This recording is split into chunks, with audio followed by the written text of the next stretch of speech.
Hey, what's up, everyone? It's me, Matt from Diazable, and I'm doing my first kind of like wrap up for the year in terms of the music I reviewed.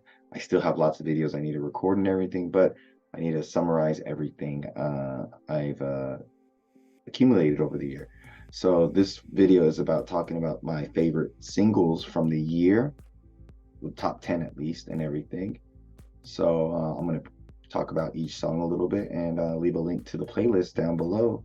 And I hope you guys check these songs out and tell me how you feel about them.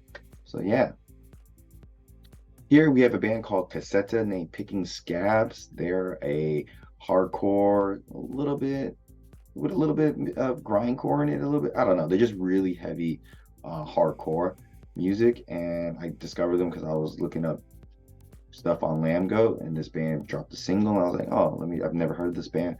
Let me check out the single, do a reaction to them, and very, very impressed with the production, the sound, really the sound of this particular song. It sounds very large in terms of vocals, guitar, drumming, everything. They did a really good job of grabbing my attention. So, um, and also I think they have like members from like different bands. One of the biggest being they have like the ex Suicide Silence drummer. So that's a big like thing.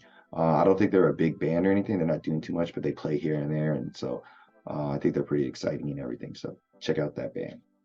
Next, we have one of my favorite bands I've discovered in the past, probably like 5 years and everything. Koyo with their song 51st State is the first song off their debut album, Would You Miss It? And just something about like how the drums and everything and just the vocal patterns on this particular song just really like make me feel happy when I listen to this song. It kind of reminds me of the early EP stuff when I would listen to it, and it just puts a giant smile on my face. So I really recommend this band from Long Island, New York, and everything. They've been putting in a lot of work. I think they played over 100 shows this year and just have done amazing things. So check them out. They're gonna get just bigger, I think.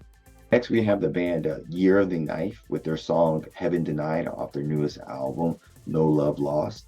Um, like Year of the Knife is a very interesting band for me because at times I feel like I don't like them, but at times it's like I really like them or I really don't like them, and I'm always back and forth with them. But I respect what they do and how much they put out and everything, especially after their car accident and everything. I hope they're doing better and everything. But I will say this particular one, the vocals here are really, really good, and the drumming and the guitar patterns here are very, very catchy and kind of mesmerizing. Like it just every time like it finishes, it pulls me back in. I want to listen to it again. It has a really good pull to it and whatnot.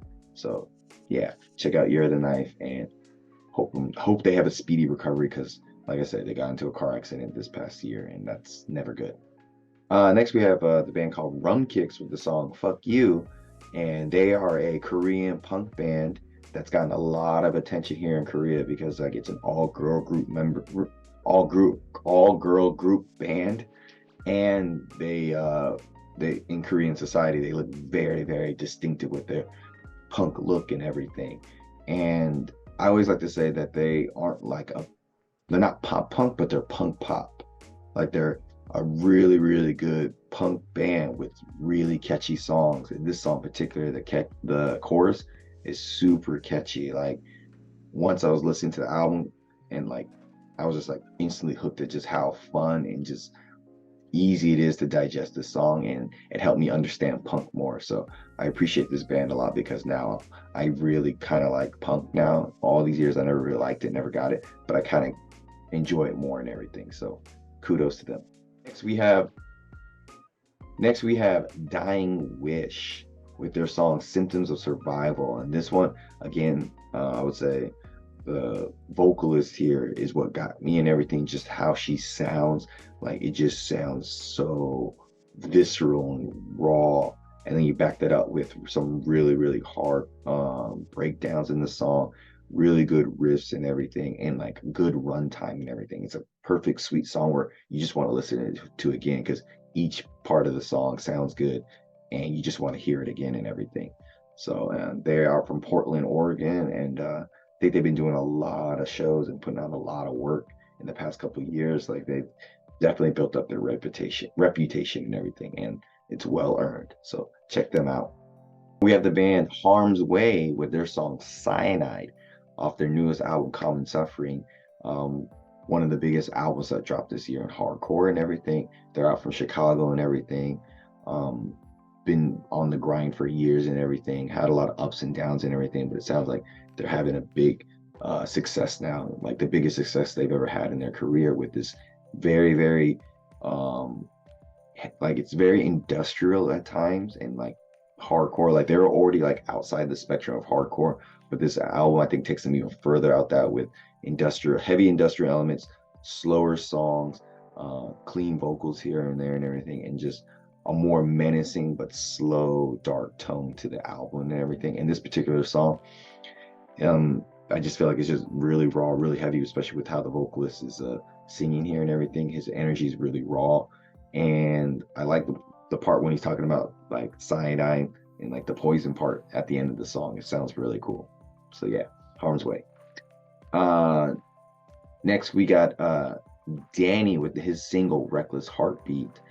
Danny comes out from Brownsville, San Antonio. He was one of the first people to hit me up for a review back at the beginning of 2023, and I've been just following his progress with his music and whatnot. And this song really struck a nerve, like it just stood out to me, and just like in terms of how his vocals sound really happy and really full here, like he's really singing from a place of joy, and just like everything, it's a slow build up in the song, and then when like the chorus kicks in with the beat and the instruments and his vocals and everything, it's just like a like an explosion of pure joy. So I would definitely say like check out Danny with this particular song, and always support your local scene wherever you're at and everything. So thanks, Danny. I appreciate you. Here we have Fuming Mouth with the song The Silence Beyond Life. This song hit me like a fucking train when his clean vocals come in. I'll never forget like how I felt when I was just like, whoa. Like they're known for just doing death metal headbanging stuff, and like his clean vocals sound good. That high note he was just hitting at the very start of it, it just blew me away. And it was like probably one of my favorite singles, at least the most surprising single I heard last year and everything, or this past year. And just hearing Mark sing again, coming back with Fuming Mouth out after everything, because he had a cancer scare and everything, but he's coming back harder than ever, and it sounds really good. Plays good live and everything. So the super like death metal, there's like a super good guitar solo in here, and the flow of the song, the highs and the lows of his vocals going from screams to cleans, just really blend good here. And I think so, definitely a great pick from this past year. This one, I feel, I won't say it's a guilty pleasure, but I just loved it because it just stood out more from her other work besides her famous song Munch. But Ice Spice with her song How High, I think the instrumentals really got me because they sounded really chill and relaxed and not so aggressive, which some of like what I don't say her music's aggressive, but like it was just more distinctly unique because like she has like fun, bubbly kind of style music, or aggressive style music a bit here and there, I guess. But I don't know, just this particular track with its beat and everything was really, really good. And her content on her rapping and stuff and whatnot was just a little bit different from what she normally does. And it's just got a really catchy hook and everything. So yeah, I enjoyed listening to this song this past year. So yeah. We have my favorite song of 2023 and possibly my favorite song for a long time coming for like the next foreseeable future and everything. It's Memory Reboot from, I think his name is called Volj and the Narvent. It's a collaboration between two artists. And I discovered this genre called funk this past year, F Phunk, and it's like lo-fi drifting music to driving and whatnot. And this one came on one time when I was like traveling somewhere. I was out and about, and it just unlocked a huge sense of like joy in my brain and everything, because like the way that the song builds upon itself, like because it repeats itself twice. Like the first time it comes through, with the synths and everything, it's pretty chill and everything, but it gets you familiar with the song. So when it kicks in the second time, it really just hits you really deep in your heart and soul and everything. and it's just chill and it's a fantastic song, well crafted, perfect timing. It's my favorite song of 2023 for sure. So yeah. And yeah, those are the top songs for me for 2023. I hope you guys want to check them out. Check out the playlist down below and tell me what you think about them. Leave your comments and everything. Thanks for coming on by. I'm Matt from Diazable. Um, have a great rest of the year.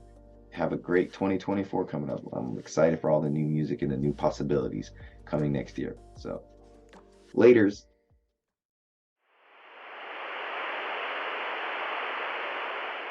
Even when you're gone, I'll tell them my religion's you. When